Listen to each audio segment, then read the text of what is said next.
Thank you so much for that wonderful introduction, and buenos tardes and greetings from Montreal. I'm delighted to be here with you and share a little bit about some topics that I think are important and kind of front of mind in my research, and I think important in front of mind in society today. So I appreciate that opportunity to share with you. So I'm going to talk a little bit, my talk is about creating lasting value, family, business, and social impact. I'm going to talk through and give you some examples, some frameworks about how to think about this, and hopefully start some important conversations within your own family businesses. But if there's any questions as we go along, feel free to send a message into the chat that I think can get to me, or any comments as well. I'm happy to adapt as we go along. So this is a topic of social impact that I think, is increasingly kind of on the radar of all companies these days. And there's a kind of changing, I would say, changing conversation in society around how we think about businesses' role within society. And all corporations, large and small, are starting to deal and grapple with this, and sometimes in uncomfortable ways. And so I think it's important, as we kind of wade into this territory as a good academic, to kind of set some definitional terms and say, what are we talking about when we think about social impact? So when I use the term social impact, what I'm trying to communicate is the net effect of a business society, that business activities have on society at large. So we can think that businesses have both positive attributes that create jobs, stimulate the economy, but there's also increasing attention to some kind of negative externalities that they might cause in terms of pollution in the environment, or creating conditions that are difficult for workers, or other sorts of things that might have negative implications on society. I think this is kind of that kind of holistic picture is kind of what I want to paint when we talk about social impact. There's related terms, I would say, out there that maybe that some of you may be familiar with, like CSR, of corporate social responsibility, or some talk about creating shared value, or having economic and social value. I think all these are kind of related, but I think, to me, social impact captures this kind of comprehensively. What's the kind of net effect that business activities have? And some of the conversation that's happening, and the reason this is kind of increasingly on the radar in many places, is there's a growing recognition and a shift away from as I said, kind of the role of corporations in society. So if we think back to the 80s and 90s, it was characterized very much by this Thomas Friedman's doctrine that the kind of moral responsibility of corporations is to create wealth for its shareholders. And for a long time in countries like Canada and in Mexico too, there's always been the kind of broader sense of responsibility that companies have, in terms of also caring for their community and doing things that build infrastructure and attend to more stakeholders than just shareholders. And this is a conversation, though, that's increasingly happening in the United States and in many economies around the world. And there's kind of increasing rise of not just kind of shareholder voice, but stakeholder voice. And when we talk about stakeholders, there I'm talking about individuals who influence or are influenced by a company. So it could be employees, it could be consumers.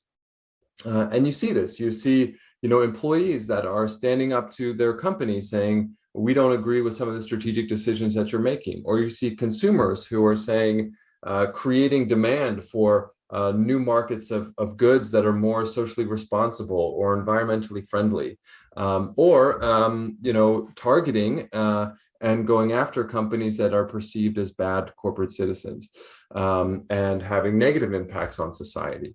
So this kind of stakeholder demands is on the rise. Government regulation plays a role here in large part. Some of these stakeholders organize or sometimes form into what we might call social movement organizations. So those that are kind of formalizing and around an agenda. You can think of, for instance, Greenpeace in terms of environmental protections would be an example. And they often, kind of call out corporations for some of the ills that they are undertaking, and are also lobbying government to make regulatory changes. And so this becomes part of the regulatory conversation of, how should government weigh in? As I mentioned already, consumer preferences are part of this. That there are consumer preferences and growing trends, and I think some research shows, especially amongst the next generation, of wanting to purchase products that they feel are kind of created responsibly and are kind of the kind of holistic process is ethically produced. And so you see consumer preferences playing a major role here, and in some ways creating entire new categories for markets and products. And a sense of a conversation, I would say, on the ethical side around what's the moral responsibility of corporations within society. And in this broader context, family businesses, I think, are an important piece of the conversation, as we know, and I'm sure you've been thinking and talking about over the last days. Family businesses are the dominant form of organization worldwide. They make up a significant percentage of, not only the prevalence of organizations, but the economic impact, contributions to GDP and employment. And so the role of family business here is important to kind of parse out. When we do this, and I would say in kind of, classically in forums where we talk about family business, there's long been a conversation of the kind of positive attributes that family businesses have, and that are kind of conducive to having a positive impact on society. So family business are ascribed, for instance, a long-term orientation, and I think part of these negative societal impacts stem from a kind of myopic view of the firm that pays attention to quarterly reports and the shareholder pressures that makes them focus on short-term profits. All of these things which lead companies to cut corners and do things like this that can kind of take you down a rather socially unsustainable path.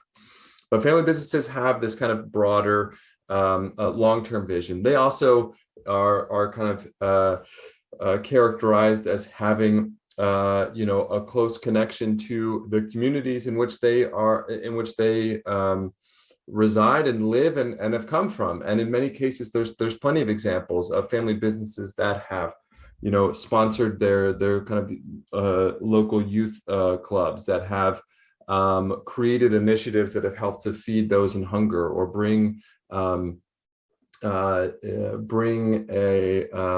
new kind of solutions to illnesses like malaria and others that are affecting people around the world. And in examples of cases throughout the world, and Latin America in particular, where family business have even been part of kind of creating the infrastructure of building roads and hospitals and things that allow society to function. And I think this is certainly part of the conversation. I think too often, though, in sometimes our kind of family business circles, we kind of stay there and we say, well, look how good family businesses are compared to non-family businesses, and we have all these positive features, and kind of pat ourselves in the back. And I think there can be reason to do so, but there's also, I think, growing recognition that that's not the full story. There's other sides to the equation, and these are kind of increasingly gaining attention. So family businesses, like many other corporations, sometimes have risen to power and their wealth from practices that are very harmful to the environment, that have kind of extracted from the earth without really kind of giving back and replenishing.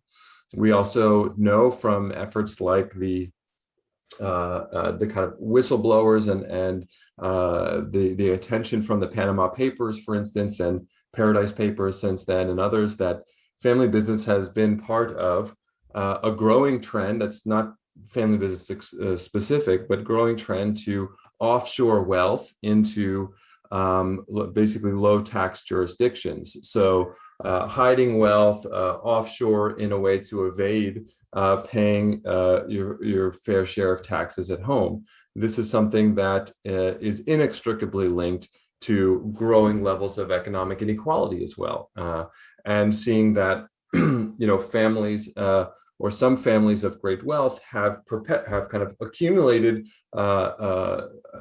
such a massive amount of wealth, and that can be perpetuated across generations in a way that kind of structurally in society can keep others out from opportunities. And this had this kind of the rise of economic inequality, and especially I would say wealth inequality is pretty jarring in recent years, and certainly something that family business kind of families in general have some kind of connection to and participation in. And then, of course, as we know, families in family business around the world, there's long been inequality within the family of how it treats its next generation, and a kind of perpetuation of patriarchy and a kind of not treating men and women on equal footing for things like taking over the business in the next generation, or splitting up of shares, or going into leadership positions. And this is something that, that fusion of family and business has kind of created. So when we think about the kind of role of family businesses, I think some of these are become an important part of the story. It's important to acknowledge kind of holistically that it's not just the kind of positive impacts, but families play a role in some of these negative social impacts as well. And one they can give one kind of recent case study, I guess, in this is a family that was renowned around the world for their generous donations, and kind of if we stick with a kind of surface level view, let's say, of social impact, we're seen as having significant social impact because of the way they donated to the arts and to the sciences and to all kinds of kind of features within society, and were heavily kind of promoted and praised for that, of the Sackler family. And this is a picture here of a wing in the Metropolitan Museum of Art that they endowed. But as we've kind of come to learn in recent years, they owned a large pharmaceutical company called Purdue Pharma, whose kind of major and primary cash cow was a drug called Oxycontin. And Oxycontin is something that is was originally developed basically just to alleviate pain amongst cancer patients. And so this very kind of narrow niche market, but they saw kind of how powerful it was in a way, and eventually kind of quickly grew it to expand into other segments and to kind of aggressively market it. Marketing it through, doctors and others, for instance, really kind of, quite aggressive strategic tactics, and all along the way, ignoring all the red flags and road signs about the kind of the dangerous and deleterious effects of this drug. And really, almost single-handedly, the Sackler family played an instrumental role in creating an opioid epidemic in the United States. This has been recently very much documented within the Empire of Pain, and a recent book by Patrick Radden Keefe that talks about the secret history of the Sackler dynasty and some of the kind of more pernicious activities that the family undertook in order to kind of hide the extent of the kind of negative impacts of their core cash cow drug and the like. And, I think this, to me, links well to a kind of failure of a corporation to really think holistically and to think about the long term as well. Because in the end, while they had a quite impressive rise in growth and extreme creation of wealth, it was somewhat, in the end, undone by the practices they undertook. So Purdue Pharma was this is New York Times headlines from just a few months ago. Purdue Pharma eventually was dissolved, and the Sackler family themselves were forced to pay back $4.5 billion to settle the massive amounts of opioid claims that they had incurred. And so once this started coming to light and information got out about their kind of practices that have perpetuated and created this epidemic, they kind of had quite the fall from grace. This was also true for McKinsey, who was one of their, played a big role in helping them create strategy and the like, that their consulting company or their kind of that they were using then was implicated and had to pay over $600 million in fines.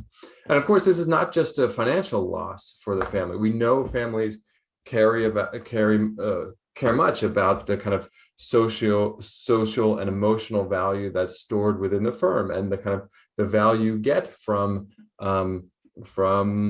controlling and owning and caring about your firm, and the reputation that families can enjoy in society. And of course, the Sackler wing at the art museum has been scratched off, and they're kind of pariahs within society as well because of this failure to this failure to think holistically about the social impact that they were having. And I think this brings up another way that family business have been characterized in some ways, and of a kind of Janist face of having both these kind of positive and negative attributes as it. And I think, this is true of humans in general, and I think this is perhaps a kind of fair way to think about what's the kind of dual role that kind of families play.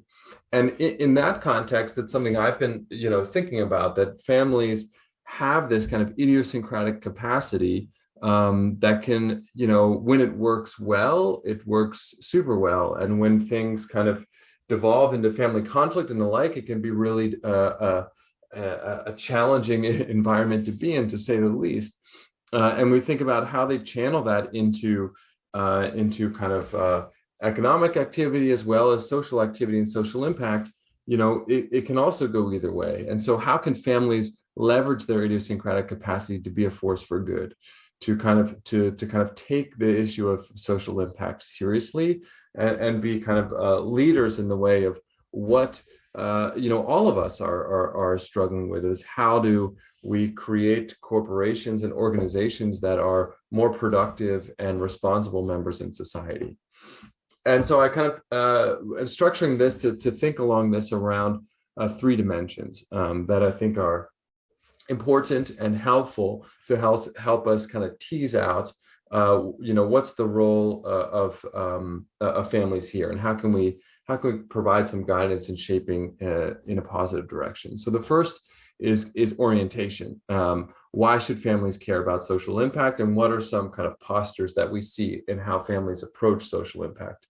A second is organization. How should families structure their social impact? And then operationalization. How do you actually carry it out? What are some kind of principles and guidelines that we can think about? So again, if there's any questions, feel free to put them in the chat, or any comments so far. But I'm going to continue to go through this as kind of the structure for the next our next bit of time together. So in terms of orientation, perhaps, and this could be something that you, if you haven't answered, you can write to me. What kind of orientations have you seen in your own family businesses, and how, you know, your family as a whole or individual members approach of or think of social impact? So when someone says social impact, what kind of response does it elicit? What kind of reactions do you get? And while you kind of educate me a bit about some of what you've seen, here's a few that I think that I've seen and that I think are kind of important ways to think about it. So one, on the kind of one, and I'll look at this on an extreme of kind of negative to positive reactions. The first, I would say, would be kind of a defiant approach. You know, I think this is perhaps that kind of, you know, model which takes inspiration from the Friedman doctrine, and says, you know, look, social impact, social responsibility, that's not what we do. That has no role in business and the kind of free market economy. And the kind of idea that a business should care about or take this seriously can actually kind of elicit a kind of even a response or emotional response based in anger, of saying, you know, look, this is a non-starter. Social impact is not part of what we care about. Maybe we employ people and we do these kind of things. That's our role in society, but doing more is not part of our responsibility. In these cases, it's you know, pretty difficult to advance the conversation. There's little inspiration for action. There's little, like, you know, drive for change and taking it more seriously. The temporal orientation, I would say, is much more kind of in the past, or you might hear arguments that, you know, this is the way we've always done things. It's anchored in, you know, a continuation of the way that things have been done. And you know, might ask, you know, why should we care about this? Social impact in this context is unlikely to happen. And the kind of goal is continue business as usual, where this doesn't really influence our strategic decisions. The strategy formulation is kind of non-existent on the social impact side of things. In the middle, you might have a bit more of a bit more moderated response. With this, I would call a kind of defensive posture. Families or individuals with a defensive posture, I think, you know, they tend to see the pressures that are coming from external stakeholders. They tend to see that, look, if we don't take this seriously, there's some kind of threat here to our legitimacy, to our reputation. The inspiration for action is coming from concerned stakeholders, and that kind of locus and drive for change is really coming from the external environment. The emotional response is kind of a reluctance of saying, like, you know, I don't really want to have to deal with this, but I kind of practically, I see that we have to. Social impact really, or the conversations around it, are really seen as a threat. This is something that could be damaging to us. So we need to mitigate it in some way. The temporal orientation is about the present. It's about kind of what can we do now? What can we do to kind of protect and buffer ourselves from you know, these concerned stakeholders that might come after us and damage us.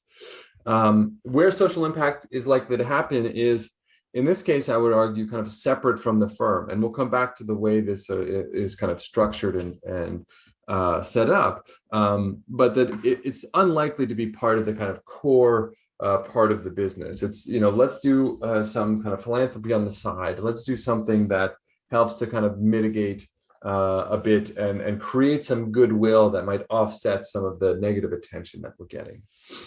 The goal is around kind of preserving reputation, and the strategy formulation tends to be very reactive. You know, this tends to come up once there's some kind of negative trigger, like you know, a company being called out for some of its environmental practices, or some kind of negative public relations attention, and so it's a reactive approach to try to address the kind of net social impact that the kind of family business is having on society. The last, I would say, is on the other side. And I think this is important and helpful because it shows that there's another way. There is, social impact doesn't have to be something that's all a negative and a threat. So I see a question coming in, so I'm going to address it here. So Benjamin, I see, says, returning to the case of Oxy and kind of trying to be defensive, to what extent is a company responsible for the misuse of its product? I think that's a great question. So I would say what a company is responsible for, and let's kind of stick to this case. The issue with Oxycontin, I think, is in the right context, it can be a very powerful and useful drug. So amongst the kind of original cancer patients that it was developed for, I think it certainly did some good. And with kind of careful use and attention, it has positive benefits.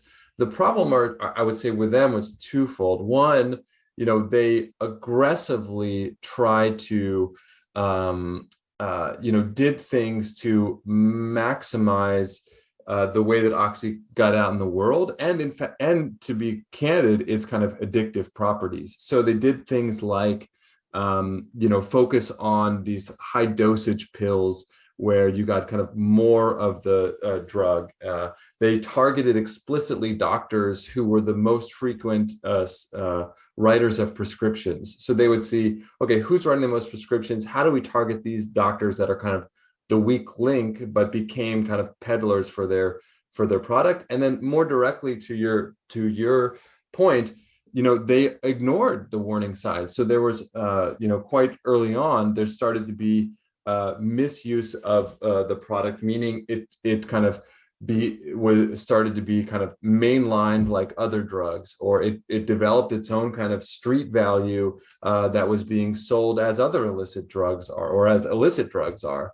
And rather than see these as, whoa, these are harmful negative impacts that we need to kind of curtail a bit, which I would say, yes, I think that companies do have some responsibility to pay attention to the ways in which their products are actually being used, and the kind of negative implications that can come from that. And that's not that they can predict every kind of misuse, but once you start to see a pattern of things happening, what the kind of Purdue Pharma was kind of double down on that as a way to expand their market, rather than say, whoa, something's going on here, we need to be careful about this, and kind of retrench perhaps a bit, and focus more on how our product can be used in a healthy, safe, and productive way. So I would say that's that would be, I think, the example from Oxy, and also what I would say for companies in general. But it's a great question. So coming back to the kind of the orientations, there's the kind of far other extreme, which shows a bit of a kind of different path. It would be a deliberate path of thinking intentionally about social impact. This is an emotional response here that's grounded in enthusiasm. That says, like, wow, we are in a position where we can affect great change, and we can do things differently. We can create new models.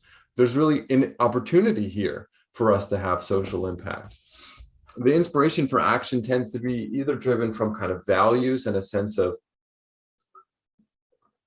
meaning and enacting something meaningful, or kind of considered thought of, what do I want my family business to be for future generations? What kind of world are my great grandchildren going to live in, and what role am I going to play in that? The locus of drive for change, this tends to be internal, both the kind of family and the business.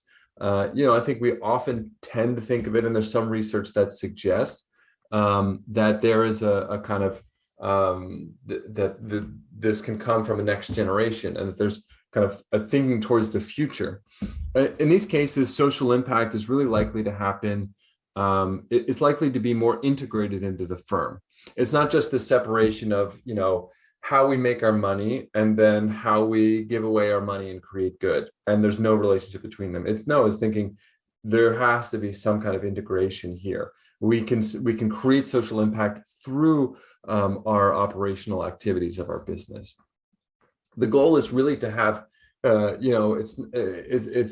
it's more altruistic. It is about having kind of meaningful impact, and the strategy formulation tends to be proactive. Of this is an opportunity we can try to plan for. How can we proactively get there? And I see here a question from Fernando. Nowadays, what orientation is more common in business families: defiant, defensive, or deliberate? And I think that's a great question. I think it's a great empirical question. I would love to see the data on that. My sense is that that is shifting, and I think you're seeing a shift. Quite frankly, kind of along this continuum. And I think part of it certainly is generational, though it doesn't break down exclusively along those lines.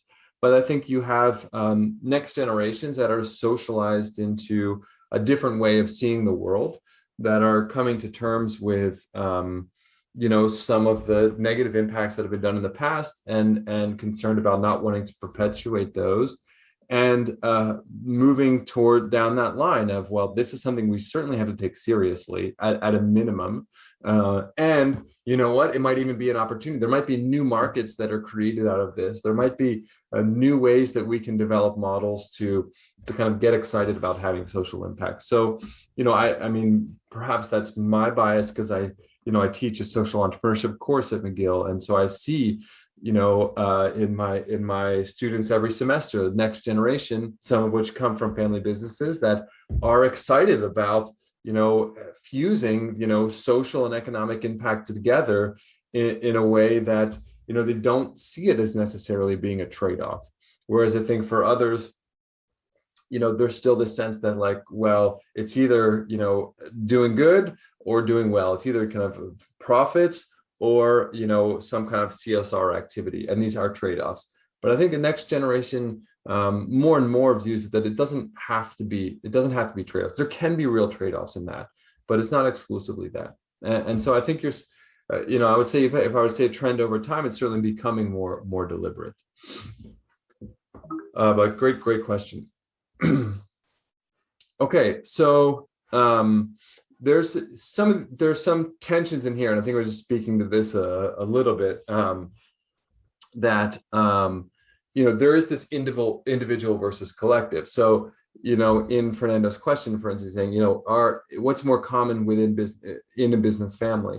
And I think one of the challenges with this framework, or I think one way to kind of extend and use it, is that there can be quite some heterogeneity within family businesses. Not everyone's going to be on the same page about this, and so you can have within one family business, you can have individuals who are kind of defiant and defensive, and others who are kind of excited and deliberate about wanting to undertake social impact. So this is something. There's certainly some heterogeneity there. And within that, I think it's important to think about, when you start these kind of conversations, it's hard to shift people completely, and so I think there can be, a lofty aim of having kind of total consensus, or having everyone totally on the same page, but that's not always feasible. And so I think it's important to get to ways that you are at least somewhat compatible, or that allow a next generation who's excited about social impact to have some space to play to try to create that. And I think you can, this is a tensions that families face on many issues, but I think it becomes particularly salient within the context of social impact. Sorry. So if we think of, some ideas for how to start to advance these conversations within family businesses, I try to put together a few kind of reflection questions that can start that conversation. And I think these are the kind of things that are important to do within family businesses. I think that, thinking holistically about social impact is, it's a practical imperative in terms of the kind of scrutiny from external stakeholders and impact on reputation and long-term longevity, then to be clear, but it's also, for many it's the right thing to do, and these are tough conversations that need to be had. So what are some ideas of how to begin this conversation? You can think and pose, what is the role of our firm and family in society? How does our firm positively and then negatively impact society? And I think, too often we just focus on the positive side, right? And I think that's great to have those stories and traditions, and so many family businesses do. But I think we also need to think, holistically and realistically, and say, well, what are some examples from our history where there was a negative impact? What can we learn from those lessons as well? What kind of values are displayed through some of these examples? Some of them, we do this about the past in all of our family histories, is we kind of romanticize and place it in a kind of positive light without necessarily grappling with some of the good and the bad, the kind of the duality that's in all of us as humans. And I think that's part of what is important for families to grapple with in this space too. And how can the family and the firm play a role in bringing that to fruition? What social causes are important to our family? Another way to kind of to advance this conversation, because talking about social impact can be, super abstract, and it can be hard to pinpoint down. That's why I think getting to specific examples within history are good. But then think about channeling this into the future.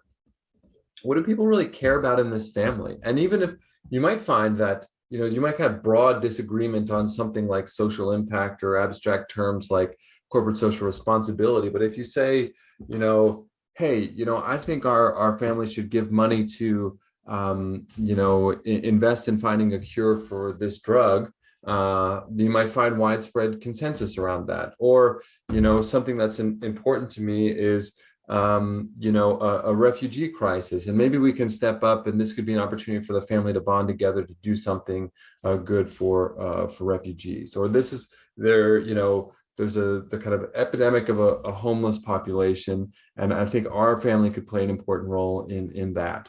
And so maybe finding specific causes that resonate with individuals in the family is another way to kind of get more traction in what can be kind of difficult conversations. Another way for, another way into kind of finding causes is the UN Sustainable Development Goals, that have these 17 goals that have been created and formulated around the UN to kind of give insight into what are major issues that are facing the world today, and what are some viable paths to try to pursue and make progress on them. So there are things like no poverty, no hunger, quality education, gender equality, life below the water, climate action, industry innovation and infrastructure, reduced inequalities, responsible consumption. These are things that are kind of broad frameworks again, but that have some real meat in terms of people thinking about these issues, resources of other organizations that are involved in addressing these specifically, and a kind of communities within each of these that are building up, that are collaborative across, private sector, public sector, and your kind of a social sector, non-government organizations as well. So that might be another way to kind of find causes that might resonate with the family. So that's, I would say, the first part, and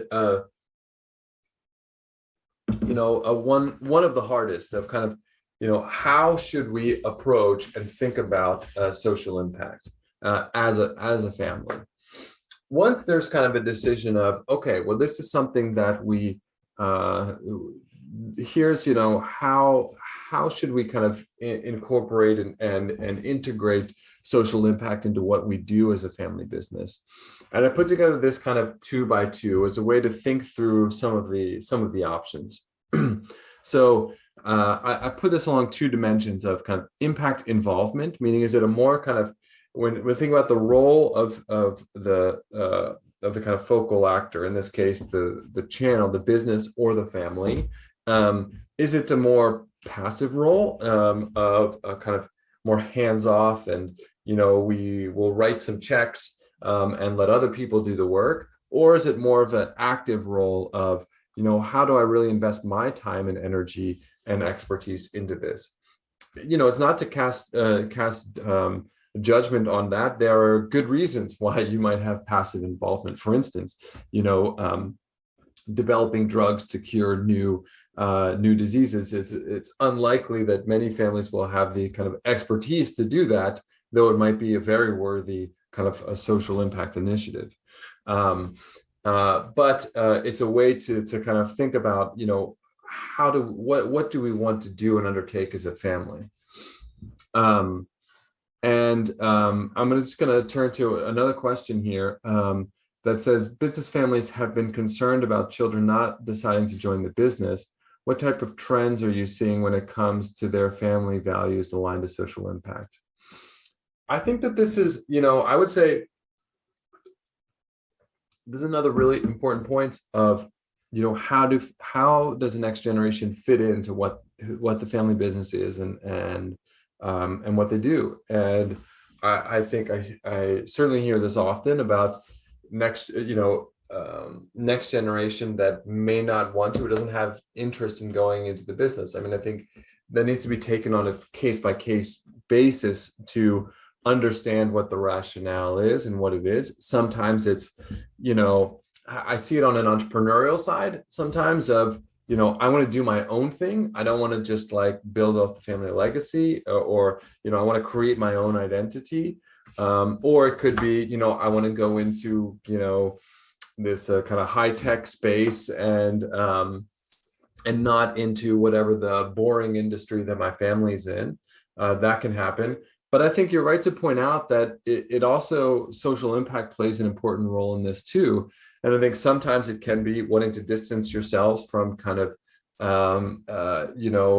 models or business models that feel outdated or not aligned with the kind of next gen values that they want to do. I think for sure amongst a next generation, you see this, I was having a conversation with a student yesterday who was talking about, looking for work and jobs, and was just the kind of primary factor for them almost was, is it something that I'm going to find meaningful? She said, I don't want to, go down this kind of corporate track that could be easy, but then I'm going to get a few years down the line and be like, what am I spending my life on? And I think for sure you see that kind of front of mind. And in some ways, there's a lot of pressure on next generation too, of wanting to align their career choices with their values, and wanting to see that what they're undertaking has real, is creating a difference positively in society. And I think that's a really powerful force. And if they don't see the alignment of those values, if they're if they're on that side and they see a family that's where the other members and maybe those that are kind of controlling the business currently are kind of defiant and defensive about social impact, that's going to be a mismatch. And that's certainly going to be cause for concern of entering the family business. One way, I think coming back to kind of organization, one way to try to address that in some ways is to create new forums for next generation to get involved and channel their energy positively, and social impact can be a way to do that. So these are a few different ways you can kind of think about that and look at that. So we have these kind of two dimensions of which channel. Is it primarily through the kind of the business itself, or is it primarily through the family that's kind of undertaking the social impact? And then Is it more of a kind of passive or active role? So on this kind of the bottom left would be your kind of traditional corporate philanthropy. Here you would have kind of corporate foundations that have, often, sponsor things in the arts or in society, or for at universities or hospitals, to kind of donate money and kind of spur good initiatives that other people are doing. On that business side, you also have a more active role, which is what we have talked about a bit of corporate social corporate social performance, or you can think of corporate social responsibility as well. But if you think of it more in this kind of performance terms, trying to elevate it to being on the terms of like financial performance, these are what initiatives is with its own kind of time and resources and energy is the business undertaking. So it could be, launching a new sustainable line of a product. So if you kind of have a shoe company where most are made through a traditional kind of supply chain, how can we use only socially responsible initiatives, or socially responsible materials, or environmentally friendly materials? Or how can we, create a line that is kind of produced locally rather than outsourced broadly? So that's kind of on this side. On the other side, on the family side, you have long tradition, of course, of private family philanthropy. Some of these come up, after the business is sold. Once the kind of business is sold, then you can create potentially a family office, but a family foundation as part of it. Or something that's organized where the family is the kind of driving entity and the decision making, rather than kind of embedded within the business and firm structure. And private philanthropy plays much the same way. And then you have this kind of other category that I would put of, family social performance. That's trying to think of what are these kind of hybrids where the family itself can become a vehicle to kind of enact social impact and change. This could be, for instance, coming back to the previous question of, a next generation that creates a socially responsible spinoff, or a kind of new social initiative that is kind of, part of the family influence and part of the family social performance. Or the family as an entity decides to undertake some kind of initiatives on their own and organize themselves in a way that goes about bringing change. It could be kind of a collective volunteering effort, or a new initiative or NGO that they develop that plays an active role in society. You have, within these are just kind of two by two dimensions in order to tease out and think of some of the permutations that I think are salient, but you have also lots of innovation happening on the margins and hybrids that cross these. So for instance, this social impact investing space has become more and more prominent, of, a kind of more traditional financial, like a VC or private equity type model, but that is investing in exclusively in initiatives or organization startups that have an explicit social mission. So that's something that you see kind of becoming more popular. That's, between active and passive, I would say. I mean, becoming, really at times like equity investors in these new things, and helping to spur innovation in that kind of social entrepreneurship domain. So I see another question here, which says, which social impact trends or initiatives do you think are easier to address, or which one would be more suitable for a family business? So that's a good question. I would say two things. One, I don't think there's any kind of category. If we think back on, for instance, go back to the Sustainable Development Goals, I don't think it'd be useful to say, families should focus on this one space while, leave it to other actors to focus on something else. I would say it's contingent on a couple things. The first is, is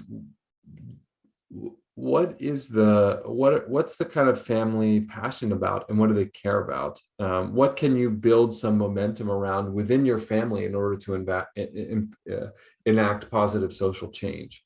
Those are the kind of things that I think should be done. The other is, what kind of resources and expertise do you have? There might be, you can think about it much the way we think about entrepreneurship, or whether you should undertake a new strategic initiative, or,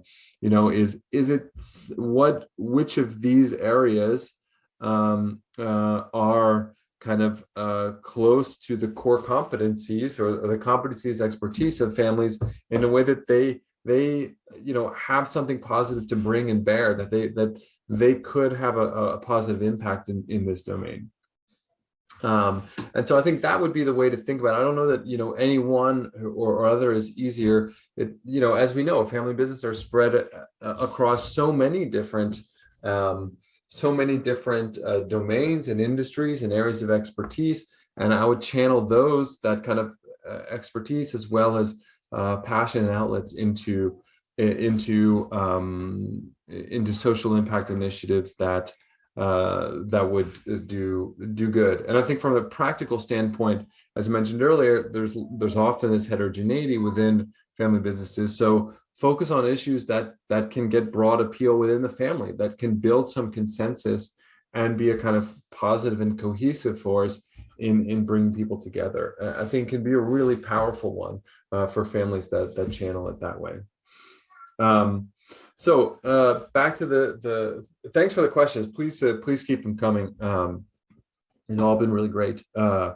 So if we go back to the kind of thinking about organization, a couple other kind of further considerations that to be aware of is, another challenging one, especially if you think of creating really a brand new initiative for social impact, is what kind of legal form to take. And this is something that social new ventures in the social entrepreneurship space face all the time. Should we be a for-profit, or should we be a nonprofit, or should we do both? And that's something to kind of weigh some of the pros and cons. And it depends, a bit on where's your funding coming from? What are your growth ambitions? What are you really trying to solve? And then there's another issue of hybridity, which we used to talk about organizations that have both social and for-profit motives within the same firm. And so when you have these kind of dual goals within the organization, it can be fused in a way that there's not strong trade-offs, but those trade-offs come not just from the kind of practical decisions of, should I make a decision that takes me towards a little more profit than a little bit away from my social mission, but also, within these organizations, you hire people with different expertise, and you're likely to bring in people that are trained in their own kind of background. So if I come just from a kind of a banking and finance background, I'm trained in a certain way of thinking about, profit and loss statements and the way to evaluate those. And you might be in an organization with someone who's trained in this kind of social welfare logic of the way that we interact with and engage with beneficiaries and try to undertake these social initiatives.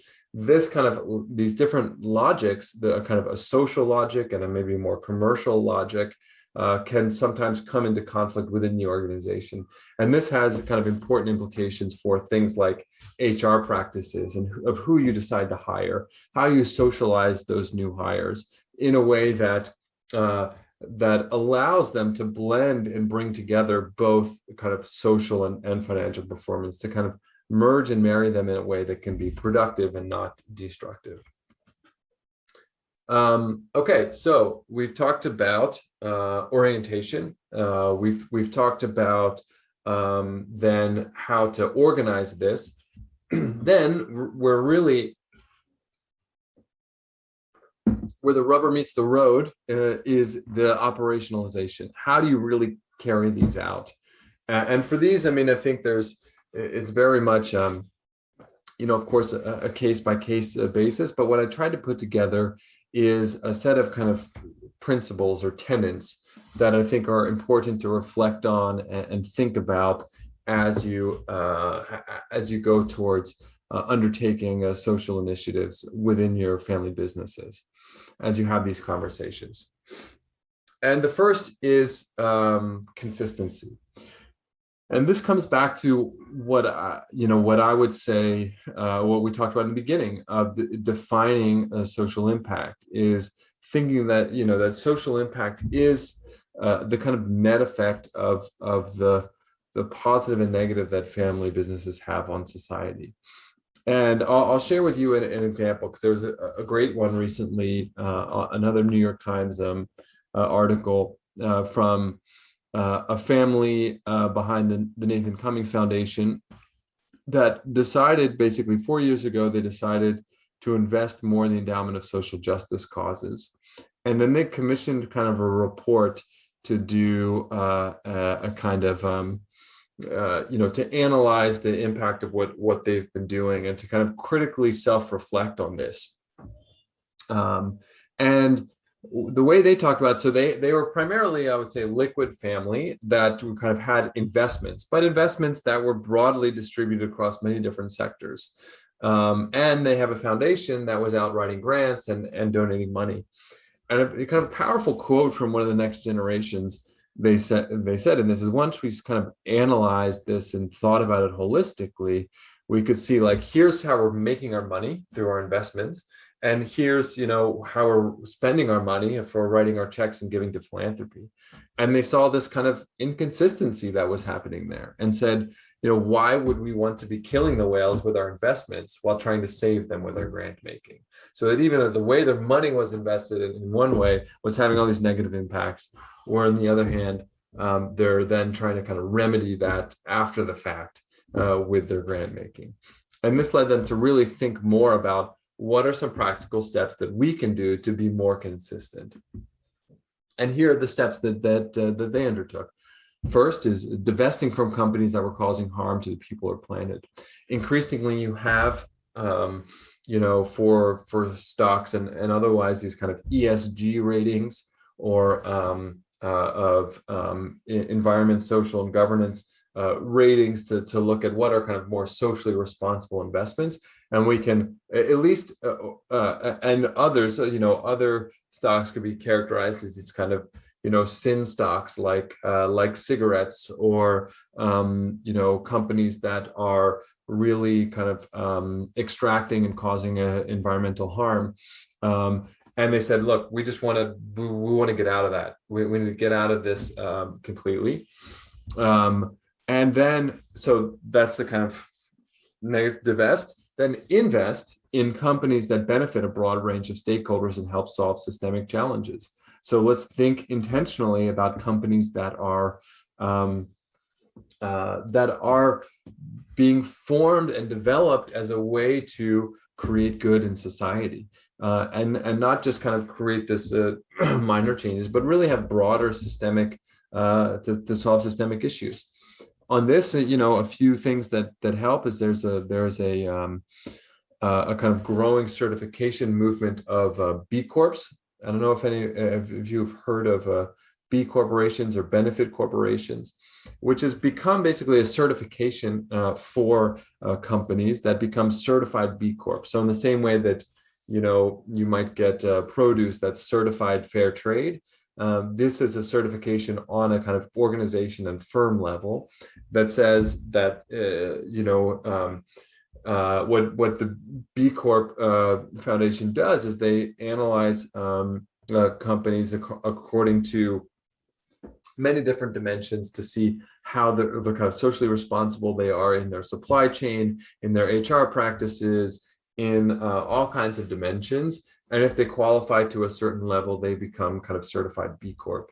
It's something that, is mostly started for small enterprises. So something like, investing in new companies, you could seek out those that are benefit corporations, but it's also increased, has kind of been growing amongst larger and even public companies these days. And so you see, for instance, Unilever has claimed that they'd like to be a B Corp. They have several different divisions that are like Ben and Jerry's, for instance, and others.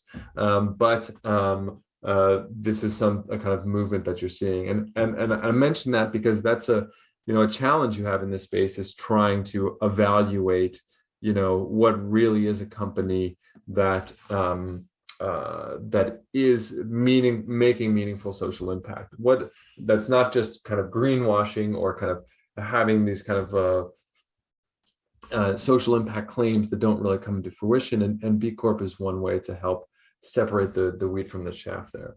The other decision that the Nathan Cummings Foundation did is consider the race and background of their professional advisors, and I think this is really telling, because for them, they recognize that all of their advisors came with the same kind of rather homogenous background, and they realized that this was shaping the strategic options that they were given, and the way that they were, and then ultimately what they were investing in.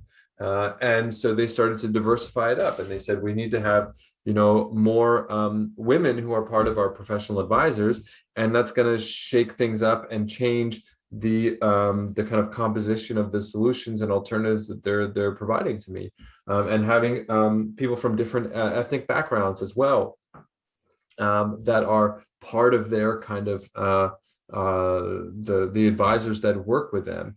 And in fact, they're kind of actively soliciting new advisors in order to change up the composition, and realize that those factors, those intermediaries, play a critical role in shaping where your dollars go, and where how your time is spent, and what things end up being channeled into your social impact. And so, like they said, they're interviewing financial advisors to see if a different firm can bring in new ideas. It's something they're kind of proactively doing. And ultimately, at the end of the day, what they found is going a bit down this step, they kind of expected that they might find this kind of significant trade-off, like we're divesting from these kind of historically quite profitable areas, because we're kind of taking a moral stance on this, and we're investing in companies that are a little more uncertain and playing in the social space. And they found that, at least so far, there was no financial sacrifice, that rather, and there's a growing kind of data from impact investing that the returns to in the kind of impact space are just as good, if not better, than your kind of traditional investment models. That could change, and maybe shouldn't be the overriding criteria, but that so far that's kind of been the case. And I think, as we've talked about, as you see, next generation of consumers and employees that want to see social impact, you can understand why that might be the case, and why there's not some of the strict trade-offs that we might presume there would be. Other principles and tenets. So I think consistency to me is a really big one. It's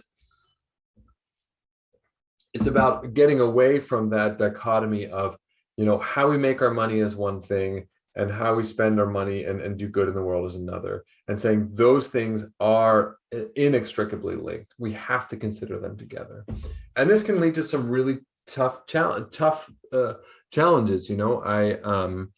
I've talked to family businesses that have been in kind of historically quite extractive and exploitative industries like mining or diamonds and things like this, and they say, or coal, and have said, look, we see the need for change, but also, like, we employ 300,000 people. Like, that's also a big responsibility. So some of these, they're difficult challenges. I think there's no silver bullet, but I think at least starting with, we need to become more consistent in what we're doing. And maybe this is going to be a renewal that takes time to achieve, but consistency is important.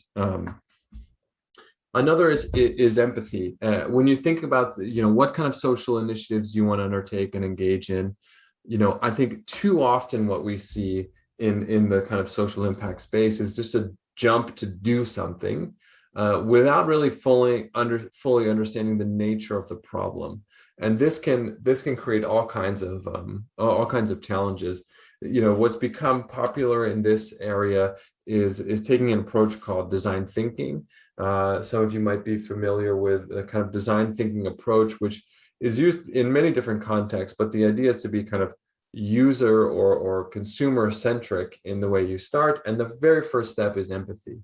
So if you're thinking about some kind of initiative to kind of intervene, let's say, with a homeless population or in a kind of food insecurity, I think a useful first step is to develop empathy. And you can do this by trying to read more and understand the problem, but ultimately it's about going out and talking to people that are facing with this problem and understanding how it's impacting their lives, and that you design kind of solutions to benefit them from there.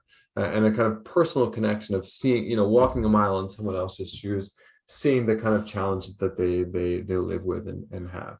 So empathy is another really important one that's become, a dominant mantra even for social enterprise, and something to be important and consider in this space. Another kind of important principle is that it's not all about scale, and this one to me is also extremely important. Coming from more of the kind of entrepreneurship background, entrepreneurship, it broadly has often become, how do we prove a model and then scale it up? And as social entrepreneurship has become more of a thing and a category in its own right, it's kind of adopted the same framework of saying, okay, well, let's find this kind of intervention which has beneficial outcomes for society, and then we'll replicate it everywhere. And the problem is that there are many problems that don't kind of lend themselves to scaling.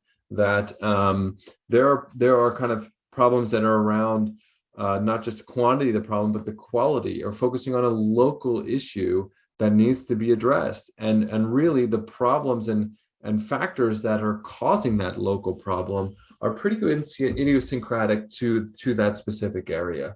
And we need family businesses, entrepreneurs, people to take those problems seriously too, and to focus on addressing them. And the reason that scaling also sometimes doesn't work is this kind of a lack of consideration for the broader and the kind of complicated nature of this system that's in play. That these, the societal ills and problems that are being addressed through social impact are created by complex systems that interact with each other, from the environment to economics to individual social functioning in spheres, cultures and the like. That means intervening can have outcomes that can basically have unintended outcomes, and things might not work the way you want them to either. You can have actually negative outcomes, even if you mean well and are trying to do good. And this is part of what makes social impact intimidating and difficult. But I'll share an example. There's a great book from Ernesto Ciroli called Ripples from the Zambezi. And he's a kind of gregarious Italian who talks about going to work in sub-Saharan Africa. And they were working on kind of teaching rural farmers how to grow plants and vegetables that can help to address the food insecurity there. And they said, look, okay, we'll take some tomatoes we'll take some of our tomatoes and we'll teach them how to grow these and care for them and carefully do that. And it has this, beautiful, like fertile ground along the Zambezi River. And over time, they kind of taught the locals how to plant these, how to treat the ground, how to grow them. And they saw over the course of the months of the summer that these tomatoes grew bigger and bigger, and kind of big, red, ripe, gorgeous looking tomatoes. And just at the time they said, look, this is great. We're doing amazing here. We're teaching how to grow, and these are even beautiful, bigger and more beautiful than they would be in Italy. And then they woke up one morning and all the tomatoes were gone, and it's because the hippos came out of the river and ate them all. And they said, they said, well, okay, now you know why we didn't have tomatoes here, this is a kind of unintended consequence that you would, unless you understand the nature of the way that the environment is interacting, this is something that you might not, wouldn't anticipate at all. And he becomes, has a great kind of reflection on this, and tells many other stories of kind of interventions and aid that kind of didn't work, and hasn't worked. And eventually comes to say, well, look, at least with our intervention, we fed the hippos. Let's count that as a benefit.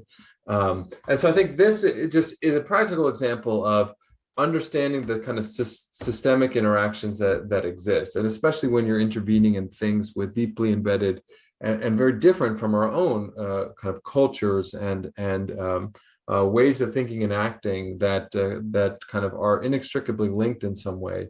It's important to try to understand the foundation and systems that are in play as well as possible. And there's all kinds of methods for mapping out systems, for really going to understand in depth. And you're never going to understand everything, but the more you are proactive about that, the more you might be able to anticipate some of those potential negative spillovers, some of those negative unintended consequences. And I see another question here in the chat I'm going to turn to. Says, I know there's no perfect time to adapt your business plan to create more social impact, but do you think there are some base requirements needed to properly start our social impact journey? Honestly, I would say, so if you're talking about for having an existing business, if you already have the kind of are starting from an existing business that maybe needs to adapt midstream, that's what I think where I hear you coming from. I would say there's no perfect time to do it, but I think there's also no time like the present to start it. And I think the question then becomes, what are practical steps we can take, and what are the things that we need to do to get along the way? I think a first step as a family business is to start to have that conversation amongst the family of, where do we see ourselves in terms of our position in society? What kind of things are we doing that we really like and are excited about? What kind of things are we doing that we think we can improve and be better about? Or even what kind of things are we kind of, ashamed of, and that's hard for us to talk about.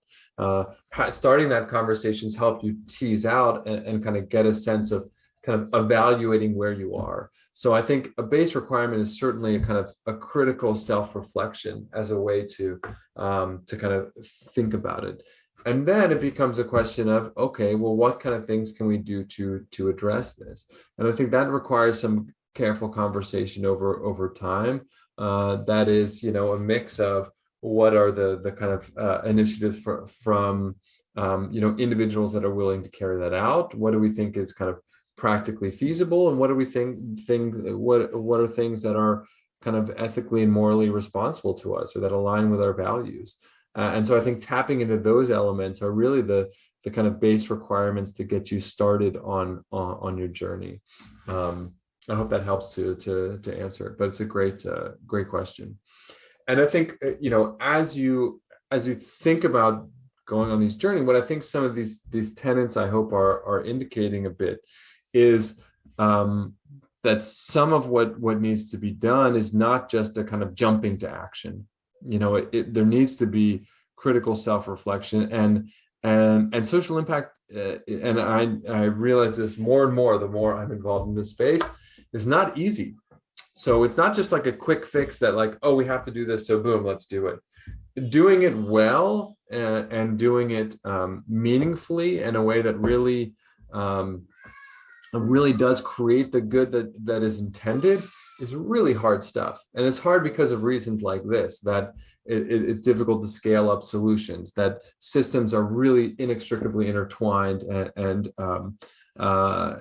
that's difficult to know what to get into. It's also difficult because your peers might, oh, I see follow-up comment, all goes to the family shared dream afterwards, right? Yeah, I mean, I think that's part, I think ideally part of it is how do you create, a dream and a vision for the family that's about more than just the business. It's about, your role and legacy within society. I mean, I do think that's an important part of it, for sure. And I think that can create some momentum to drive you on this journey. So other kind of factors is peer pressure, and peer pressure can be negative or positive. I mean, I think you'll get those reactions, that kind of spectrum of defensive to deliberate from not just family members, but from peer organizations and friends as well.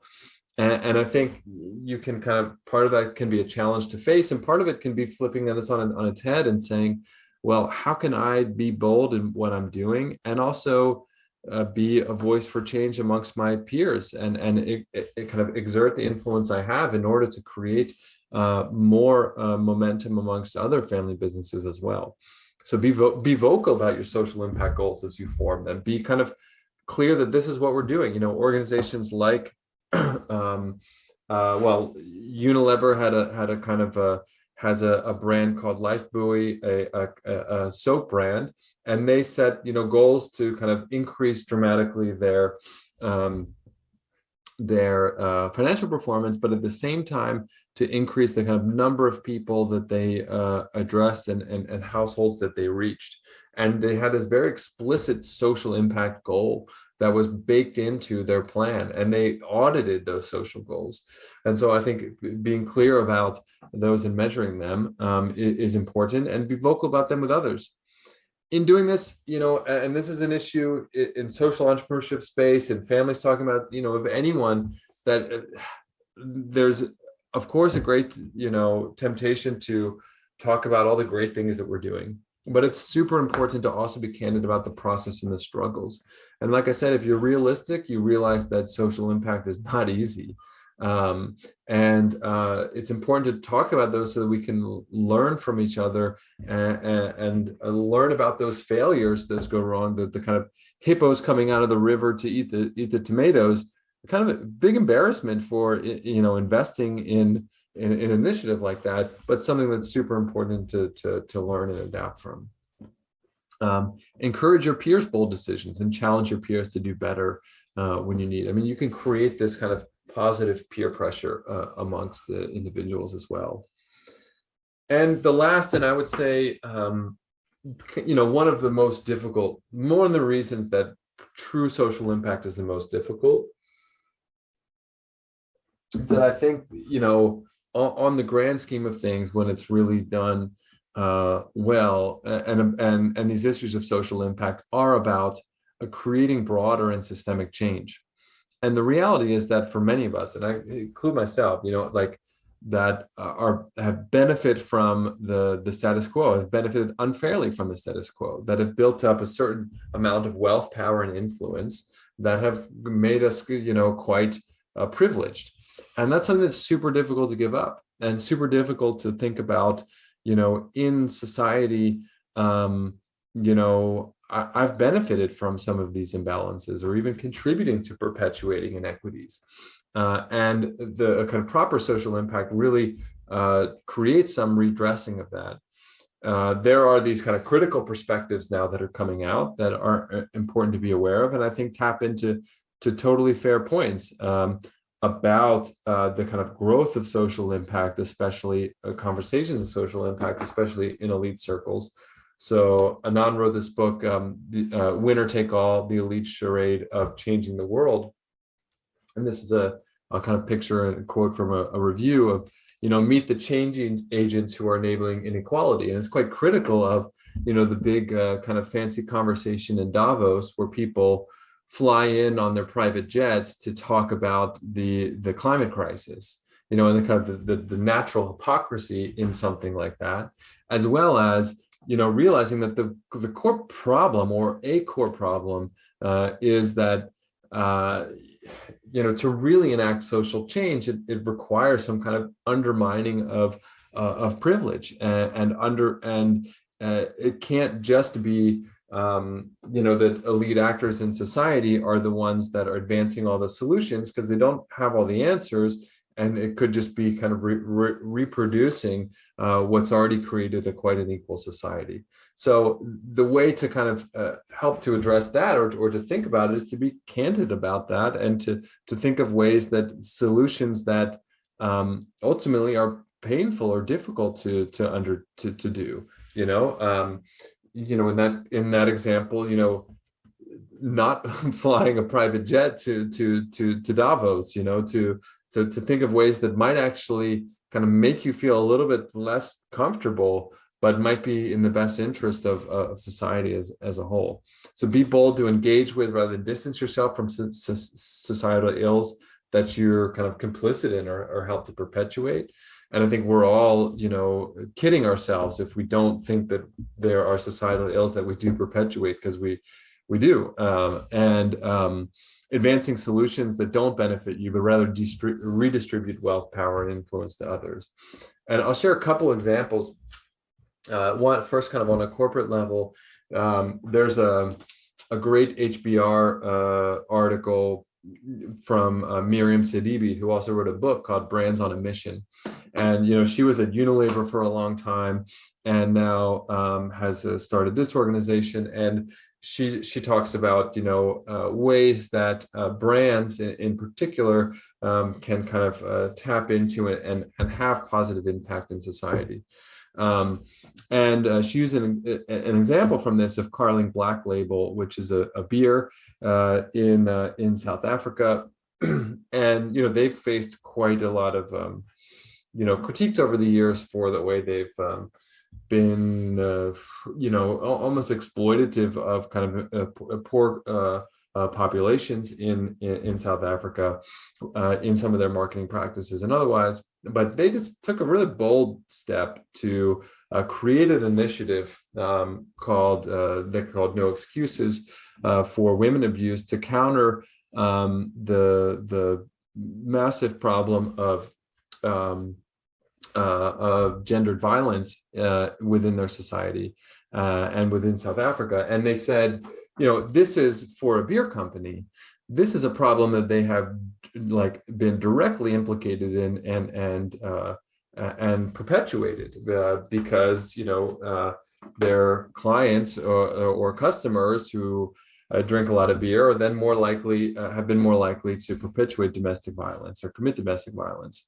And this is kind of, you might imagine, a quite uncertain space to step into as an organization. But they, I would say, quite boldly, created this broad initiative that became kind of a marketing campaign, but also that they followed on with practical and tactical strategic approaches to have interventions and workshops where they trained and talked to men about the issue, where they had commitments to reduce even the number of the amount of alcohol that was kind of sold in certain areas, to increase the kind of market share of non-alcoholic beers as a way to kind of help to address this. And so I think that's one way that, a practical example of a company engaging in that space. They become, a kind of activist movement in the US and Canada, at least, called Resource Movement, which is a self-described community of young people with wealth and/or class privilege working towards the redistribution of wealth, land, and power. And then I've kind of recognized inequality as a kind of major issue and something that needs to be addressed. And I think they kind of go about it primarily through advocating on the policy side of things. And I think this is an important part of this conversation too, that it's not just about creating flashy new initiatives, but also about committing to paying our fair share of taxes and public sectors that can kind of have a broader view for the allocation of resources as well. And here they are kind of self-described amongst those kind of privileged that are saying, look, we need something like a wealth tax in order to kind of enact more change, something that directly harms me or kind of has a negative implication on me, but I think is best for the benefit of society. And I think they are explicitly in that way undermining some of the privilege that they have. Just wrapping up here, I hope that, I hope you see or that we've kind of started a journey of thinking through the way that social impact can engage and play out within family businesses. I think the time has kind of the ship has sailed about economic activity being its own thing and not being moral. I think there are it's not just amoral. There are moral implications and a sense of responsibility in all economic activity. And I think it's something that increasingly all corporations and family businesses included have to grapple with. And I recognize that this is not comfortable territory for many family businesses. And it can feel threatening, and it can feel like an unwelcome change. But it's something that I think is we're seeing is kind of being called on by economic actors everywhere, and something that I think family businesses, if they take it seriously, if they really find ways to engage meaningfully and do the hard work of kind of thinking holistically about their business and about the kind of force they can be in society, it can be a real way for them to lead the way and do what we need, which is creating new models of responsible and productive economic activity in society. So I have that's kind of all that I had to say. I see here there's no more questions. I'll just say, if you're interested in more about this, some of the material I covered, I kind of put together a practitioner-oriented kind of workbook or a report on this was for kind of African family businesses, but it was I think with lessons that are broadly applicable. So to me, this is really important stuff. I'm happy to share that with you or share more. Feel free to reach out and get in contact with me. And thank you so much. I really appreciate the opportunity to talk with you and appreciate the great conversation and discussion. Thanks so much and take care.